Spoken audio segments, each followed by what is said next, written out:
An East Timorese teenager with terminal heart disease has been given a second lease on life. This was thanks to the donated services of Australian cardiologists and funds raised by the Australian public. 19-year-old Flavia Gutierrez thanked the people who she has come to know as her saviours.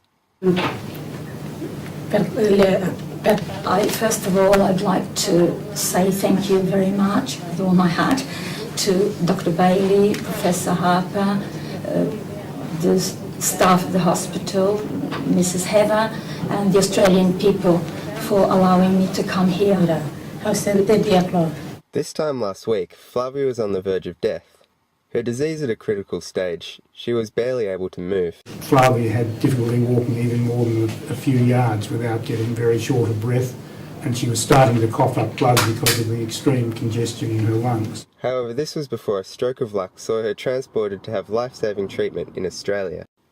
Cardiologist Dr. Noel Bailey has been making regular visits to East Timorese communities for the last 8 years. How many kids have you brought over in the last 8 years? It's probably about a dozen at this point, I think. It was on one of these visits that he came across Flavia. The real difficulty is young, late teenagers and young adults, people between say 16 and their mid-20s. They're people for whom there's really no provision at all. In an effort funded in part out of his own pocket and owing greatly to a degree of media coverage, the funds were raised to bring Flavia over. There was a flood of support and just a tsunami of people ringing my consulting room saying, where can I send a cheque? Australians were incredibly generous, and we've been able to move on now from worrying about how to pay airfares to looking at doing substantial surgery for young patients, and we're delighted. Flavia was diagnosed with mitral stenosis, a narrowing of the valve that supplies blood to the heart. The condition is brought on by rheumatic fever, which is common in developing countries.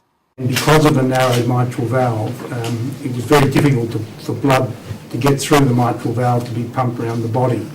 And as a result, there was a tremendous back pressure in the left atrium of her heart and into her lungs. Flavia was operated on by specialist cardiologists, Monash Heart. Richard Harper was the cardiologist who donated his services. The good thing about mitral stenosis is that you can do a relatively simple procedure without surgery, and the patient's life can be changed dramatically within a few seconds. The procedure is carried out here at Southern Health Centre in Clayton. The operation involves the insertion of a catheter through a vein and the inflation of a balloon to reopen the narrowed valve.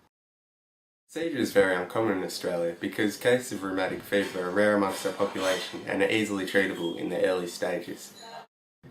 The disease spreads mostly in underdeveloped countries where there is no access to early treatment. There are many cases in East Timor. Whenever I go into a clinic there, I might see 20 or 30 patients in a day with severe rheumatic valve disease. The infrastructure in East Timor is just not ready for cardiac surgery on a homegrown basis. It requires just an enormous amount of technical expertise and infrastructure that takes many years to develop. Dr. Bailey plans to help many more cases such as Flavia's. If I could raise something of the order of $100,000 a year, then that would allow us to help probably somewhere between 5 and 8 patients every year on a long-term recurring basis. Flavia's future plans are to study to become a nurse.